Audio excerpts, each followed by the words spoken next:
Ẹ káàárọ̀, ẹ káàsán, ẹ kú ìyálẹ̀ta. Ẹ mọ̀ wípé mo ti sọ fún wa wípé jedejede lèmi, kì í jẹ́ kan kó dákẹ́. Ẹlẹ́ẹ̀kẹta nìí. Ẹ wá nǹkan kẹ́ fìdílé tàbí kẹ́ fìdílé nǹkan. Bóyá ìgbà àkọ́kọ́ tẹ́ ẹ kọ́kọ́ wò mí nì tàbí ẹ̀ ń bá mi bọ̀ wá. Tó, orúkọ mi ni Lukman ọmọ Ayédáre bàbá ọgbọ́n ọmọ ọ̀dọ̀ àgbà. Tí inú èèyàn bá sábà máa gbóná, pàápàá jùlọ bóyá obìnrin tó bá ti fẹ́ra kù tàbí tí bá ń wá kí ọlẹ̀ ayọ̀ kó sọ nínú òun, tó yẹ pé inú rẹ̀ ọ̀sà máa gbóná sáá. Ẹ rí pé ẹlòmíì tí oyún bá ti dúró sí lára, tó bá ti fẹ́ra kù, kò ní pẹ́ inú rẹ̀ ó máa gbóná. Gbìyànjú kó ṣe kinní yìí, torí tí inú bá ń gbóná, a máa ba oyún jẹ́. Ṣàdédé lobìnrin náà ní ọ̀rẹ́ jẹ́ lójijì. Ẹ lọ bá mi wá ewé rinrin tẹ́ ń wò yìí. Ṣé rí àwọn ẹ̀kọ́ ewé mẹ́tẹ̀ẹ̀ta tí mo fẹ́ dákọ fún yín lónìí? Láì pa mẹ́tẹ̀ẹ̀ta pọ̀, ìkọ̀ọ̀kan nínú wọn ó ṣe iṣẹ́ tá à ń wí yìí.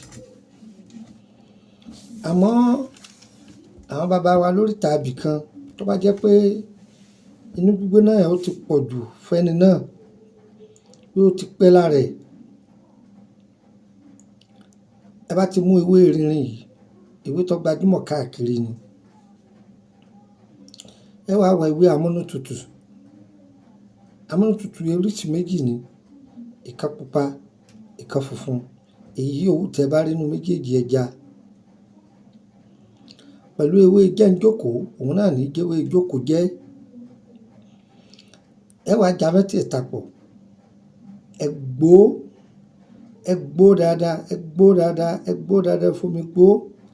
Ẹ wá sẹ́. Ẹnikẹ́ni náà kò gbé sínú fìrígò tá ń pè ní fíríjì. Ẹni kó máa mú.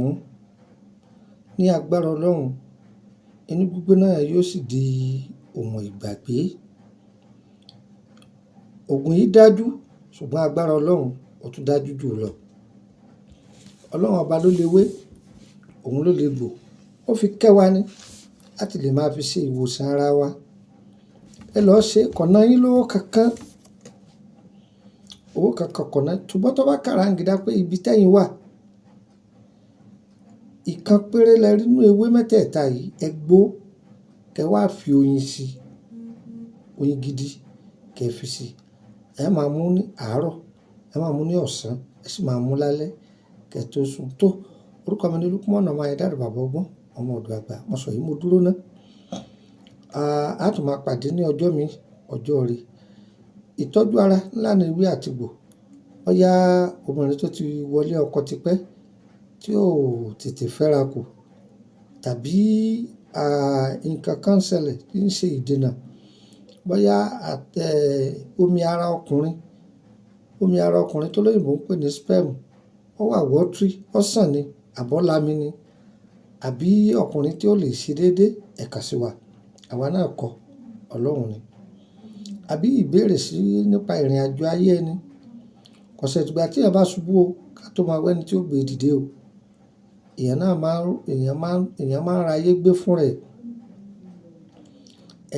Ìwọ náà ra ayé gbé kọ́ mọ èèwọ̀ tí ìṣẹ̀dá rẹ̀ fẹ́, kọ́ mọ ohun tí ẹlẹ́dàá rẹ̀ ò fẹ́, o lè mọ ohun tó yàgò fún àti ẹni tó súnmọ́. Ẹ gbọ́, ẹ yẹ wá o, kò ní yẹ ẹ lẹ́. Ẹ jẹ́ n fún yín nọ́mbà yìí kẹ́ mú ọ́dọ̀. +2348032983298 +2348032983298.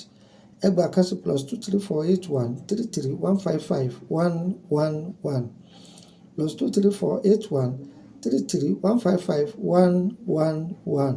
Ṣé tẹ́ bá ti pe nọ́mbà yìí direct tí ò ti lọ, mi ò sí lórílẹ̀‐èdè Nàìjíríà ni.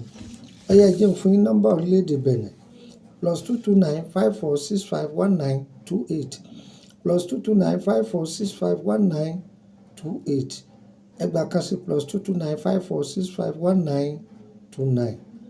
Ṣùgbọ́n tẹ́ ẹ bá fẹ́ bá mi sọ̀rọ̀ ẹ lè bá mi sọ̀rọ̀ lórí WhatsApp Nàìjíríà. Ẹ wá gbọ́ o. Ẹ dákun mọ̀ ń wá ìwé kíní kan bó mo ti lè rí, má béèrè ẹ lọ́wọ́ mi ní dán lóhùn o. Ka iṣẹ́ kan bọ́ọ̀lù ẹ tilẹ̀ láṣẹ ìní dán lóhùn o. Ṣùgbọ́n ìwọ tó bá wà nínú private group ọláǹfààní àti bí mi torí pé owó ni wọ́n ń sanwó bẹ̀. Kí ni mo pè é? Owó ni wọ́n ń sanwó ibẹ̀. Ìwọ tó fẹ́ wọ bẹ̀ 10,000 ló sanwó bẹ̀. Ìwọ tó wà ní Benin dí ló sanwó bẹ̀ tí ṣe 10,000 CFA. Èyí ó sì wá sanwó owó yìí tí ó béèrè ta ní dá lóhùn. Ìwọ kan tó kó kabẹ́ ilé rẹ̀ ọ̀ngọ́gùn kan ọwá ní kí mi máa dán lóhùn. Bí wọ́n bá gọ́ èmi ọ̀gọ́, wọ́n bá sì gbọ́ jù mí lọ, èmi náà gọ̀ bẹ́ẹ̀. Tó bá gbọ́n jù mí lọ ò lè gọ̀ tó mi. Òmùgọ̀ a sì máa ṣàgbà ọlọ́gbọ́n, kò sì jẹ́nu. Torí òmùgọ̀ a máa yí ọlọ́gbọ́n mọ́lẹ̀. Mo wí fún yín o, má pè mí o. Ẹjọ́ epo ọ̀bọ̀, ẹjọ́ ṣé má pè mí o, ìní dán lóhùn. Bóyá àwọn iṣẹ́ ta ti fi kalẹ̀ tipẹ́ kò sí àǹfààní fún ọ láti ṣe èyí yòówù tó bá bẹ̀ wá, a bọ̀ ṣe. Tàbí bóyá àwọn nǹkan tí a kó kalẹ̀ tá ń tà ìyọnú ni atúndè ní aporó ọ̀fà ní nǹkan oríṣiríṣi ní tùràrí ni tó bá bẹ̀ wá, a bọ̀ ṣe. A bá ti lè sanwó rẹ̀ kò jù bẹ́ẹ̀ lọ. Yóò yẹ wá kò ní yé ẹlẹ́. Níbo lọ́dọ̀ mi ní Nàìjíríà tó bá ti dé Kòròdú garage wọ́n mọ́tò ti ń lọ Báyẹ̀kú kò ní Emily bus stop Emily street number 50 lẹ́gbẹ̀ẹ́ ilé lọ́ọ̀yà níbẹ̀ lọ́dọ̀ mi lẹ́kọ̀ọ́ ní Nàìjíríà. Ṣùgbọ́n nínú orílẹ̀-èdè Benin ọba ti dé Gàkàn kò tẹ́ dé Gàkàn ibi tí Túndé ti ń ta mọ́tò lẹ́yìn ọjà dé Gàkàn ibẹ̀ ní ọ̀dọ̀ mi. Bákan náà ní Côte d'Ivoire ọba ti dé sódè sí Makassi Àbòbò kò jù bẹ́ẹ̀ lọ ibẹ̀ ní ọ̀dọ̀ mi. Agbára Ọlọ́run nínú oṣù kẹsàn-án ẹ̀yin èèyàn tẹ́ wà ní Abidjan ẹ jẹ́ ká pàdé ní sódè sí Makassi Àbòbò yóò yẹ wá kò ní yé ẹlẹ́. Dáfẹ́ Ọlọ́run ó ṣe, dáfẹ́ Ọlọ́run ó lè jìnnà sí wa. Ọ̀dà o, ó dìgbà kan náà. Ire o, ire o, ire kàbìtì nílé wa.